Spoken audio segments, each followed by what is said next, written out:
So Oscar's story is uniquely Oscar, but his circumstances are similar to those faced by most low-income and moderate-income first-generation to college minority and immigrant students. Montgomery County's strong economy relies on a well-educated workforce.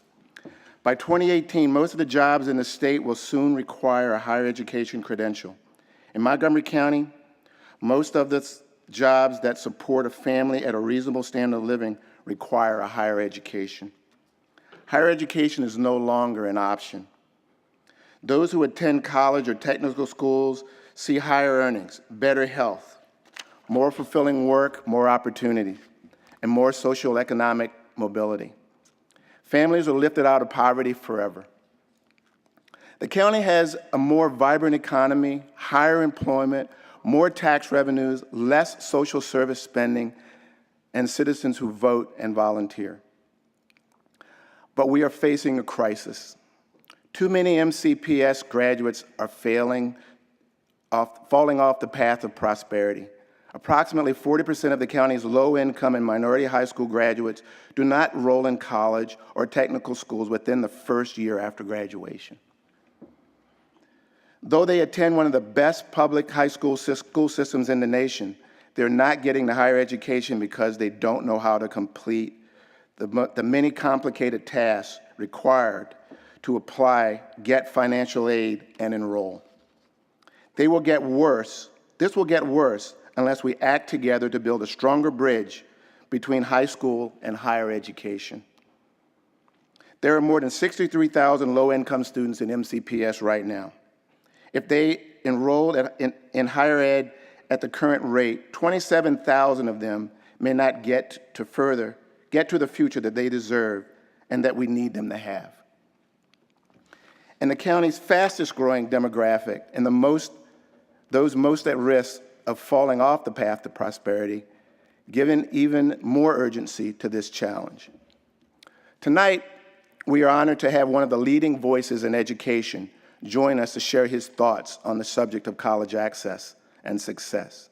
Here to introduce him is a College Tracks alum, Rodrigo Castro, a soon-to-be graduate of University of Maryland, Baltimore campus.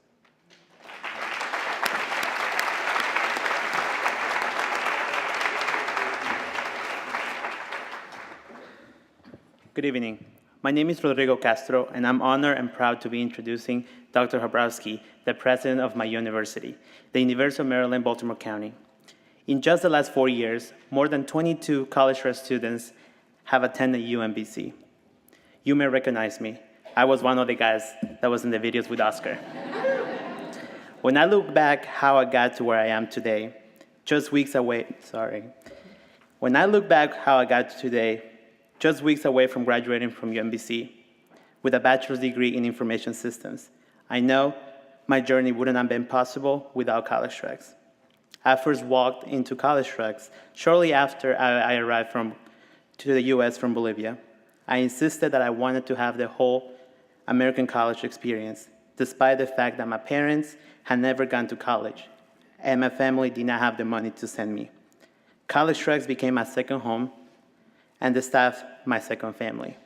We came up with a plan together, and it has worked.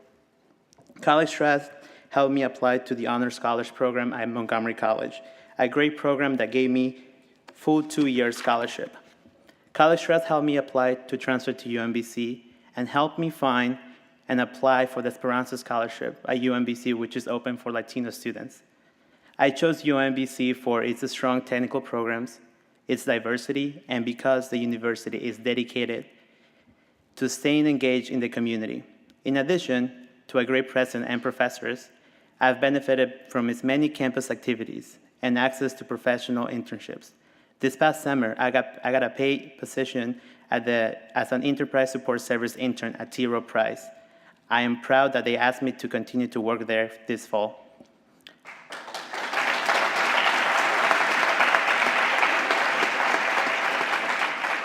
I am grateful to College Tracks for helping me forge a path to success. I'm also grateful for them for showing me how to advocate for myself and for others. When I watched the College Tracks staff and volunteers day after day, it made me want to give back to others the way they've given to all of us.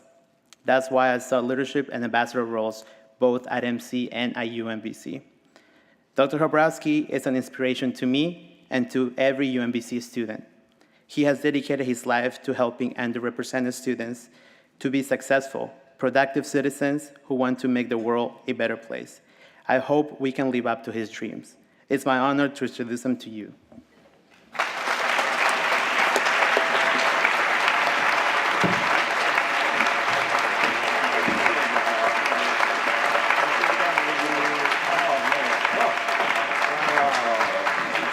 Absolutely inspiring. I'll tell you why I'm really inspired, because he's working at a company where I'm on the board at T. Rowe Price, and the fact that they hired him back this fall means they've got plans for him, and I like that because that means one day he's going to give me a big check for UMBC.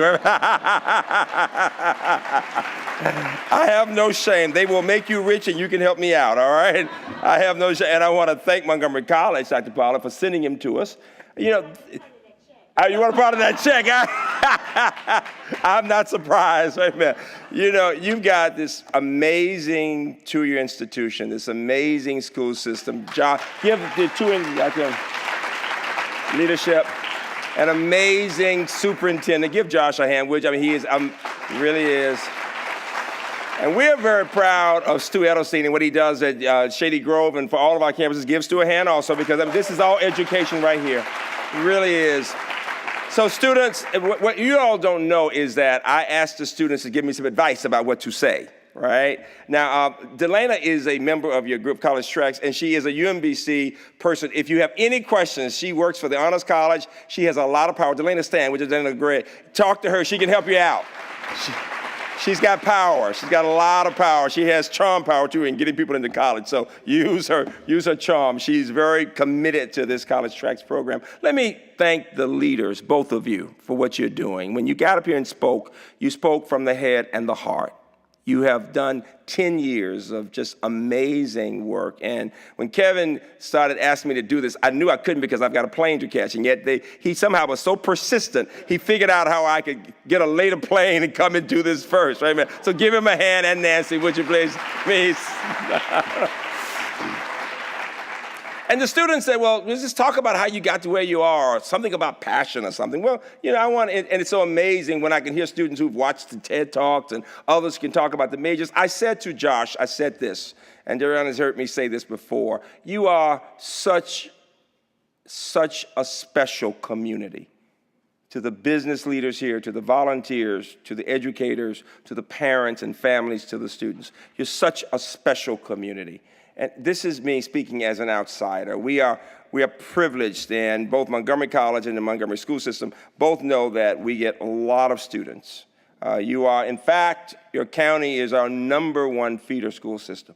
#1, it really is.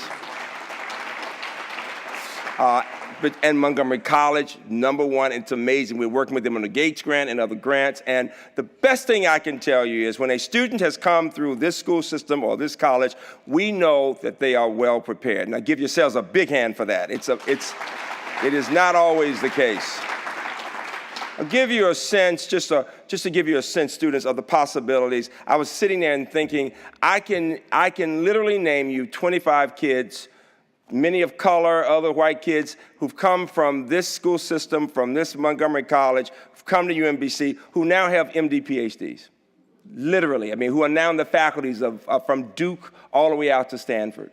And so I know how well prepared students are. When I talk to these students and I ask them something about their academic work, I mean, I'm impressed that you work with them on the most important piece for any first-generation student. It's getting that financial aid done. It's finding the right institution. It's making sure you get them ready to go off to the next place. But the problem in most school systems is even when those things are done, there's one fundamental problem in America. Most children of color, many, if not most, first-generation college kids cannot read. This is what most Americans don't understand. You look at test scores and you know, I'm a mathematician, but I will tell you, if a child cannot read and think, the future is not bright. First and foremost, if you give me a child who can read well, I can teach her to solve word problems. And so what makes your county so special is that, first of all, you have invested in the schools. and your college, so that if a student can do well in your classes, you know that student has gotten the basic skills, has learned to read and to study and to work with other people and to respect the learning itself. Students were asking me about computer engineering. We had this interesting discussion about computer engineering versus electrical engineering. And students are talking about having majors in a range of areas and asking me about the number of essays they have to do and why we require so many essays, right? It's fascinating. Type A personalities, right? I got that, right? You know, and I said, because we're so good, we want the best. That's why we require, and we want to see how well you write in different ways. But the key is this.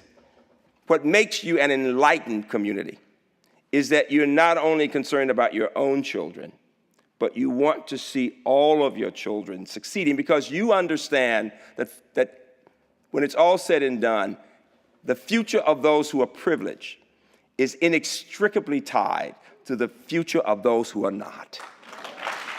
The future. It is so important. And so students, the message tonight, number one, is that you are smarter than you even think you are. Number two, you are better prepared than most Americans. Number three, there's a special role that particularly first-generation college students have always played in our country. You are the pioneers.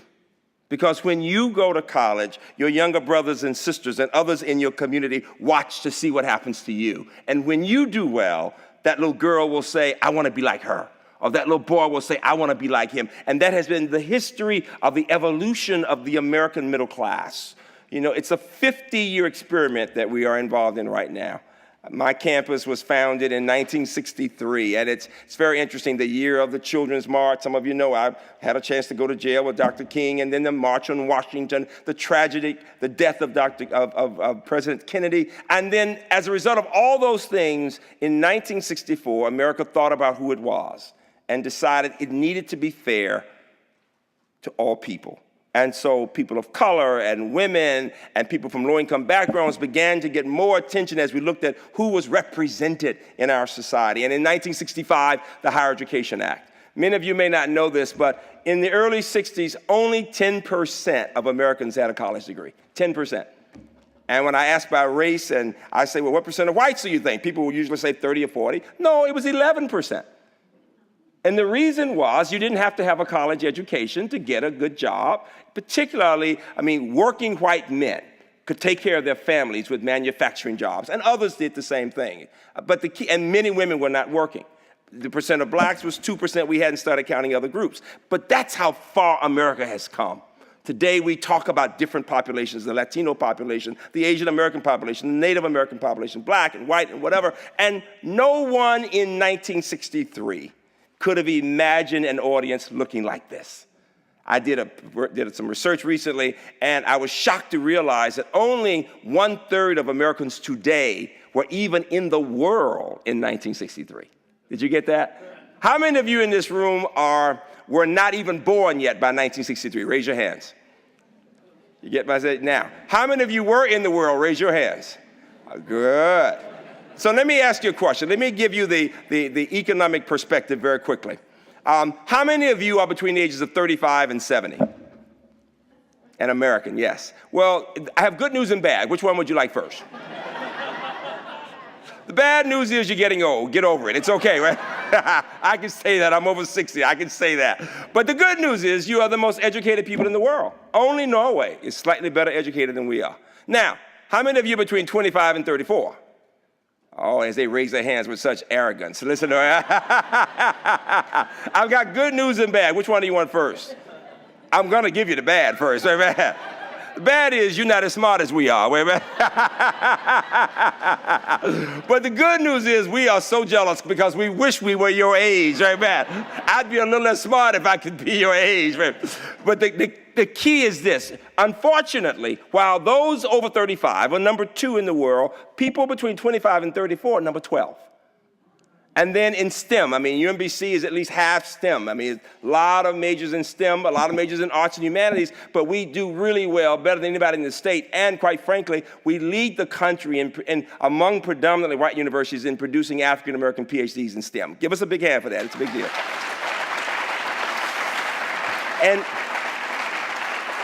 In 1975, America was twice in the number of degrees, the percent of degrees in STEM. We had 4% of our degrees in STEM for 25 years, and only second only to Japan. Today, we're down to number 20. We only have 6% of the 25-year-olds in America. So we got a broad problem with the college access, and then we got have a problem with STEM. So it's exciting to see a number of these students talking about science and engineering. And here's what all of you should appreciate. For every 1% increase in the GDP, we have 1 million additional jobs. And the Rising Above the Gathering Storm report showed us that the GDP is heavily correlated with the strength of STEM. And in this corridor, we have strong, so many jobs. Do you know there are 19,000 job openings in Maryland right now in cybersecurity that we cannot fill? This is why I'm saying to the students, cybersecurity is a really hot area for all of you. And so I want you to think about this final point. Have a sense of self. What made the difference for me was having wonderful parents and people in my church and community saying, Freeman, use your brain power to make a difference in the world. Each of you, I'm telling you, you're even smarter than you think you are. To be smart means you are excited about ideas. You're willing to work hard, and you will push it to be the very best. Work to be the best. It's the hard work. It's the discipline. It's the dreaming about the possibilities. When the young man said, he talked about the kids of his kids, and we all were so deeply touched. Because what you're doing now is not just for yourselves. It's for your families, but it's for your children's children. The more you do now, the more opportunities your children's children will have. Many of the people in this room will tell you, generations back, somebody was poor. And yet in a depression period, and yet people worked to get that education. And because of that education, they were able to help their families. Well, that's what they're saying to you. They are reaching back in this county to say, we believe in you, that all things are possible. And so I challenge you first to remember that your attitude can make such a difference. Those with a positive attitude who keep saying, I'm going to do this, those who will have that resilience when you get knocked down to get right back up, those who have the good sense to thank the people, college tracks who helped them out, those are the people who will succeed. People want others around them, like Rodrigo at T. Rowe Price, who will work with other people and be thankful for it and push to make the company even better, right? That will make the success. So the attitude and then that perception about self. And so I am telling you to watch your thoughts, they become your words. Watch your words, they become your actions. Watch your actions, they become your habits. Watch your habits, they become your character. I tell my students, your character has everything to do with what you will do when you don't think anybody can see you, when your mother's not there. Then your character comes out. So thoughts become words, words become actions, actions become habits, habits become character. Watch your character, it becomes your destiny, dreams and values. Young people, you are so special, and you can be even better. Thank you all very much. Thank you.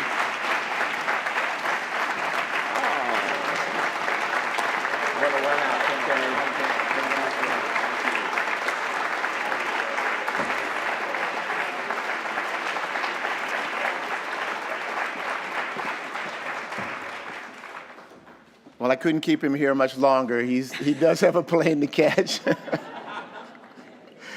But I really do want to thank Freeman for his visionary leadership and acknowledge that he does play a great role in our county. He's educating a lot of our kids, and the university up in Baltimore is just a fabulous place if you ever have an opportunity to go up there and have him take you to the roof and twist your arm.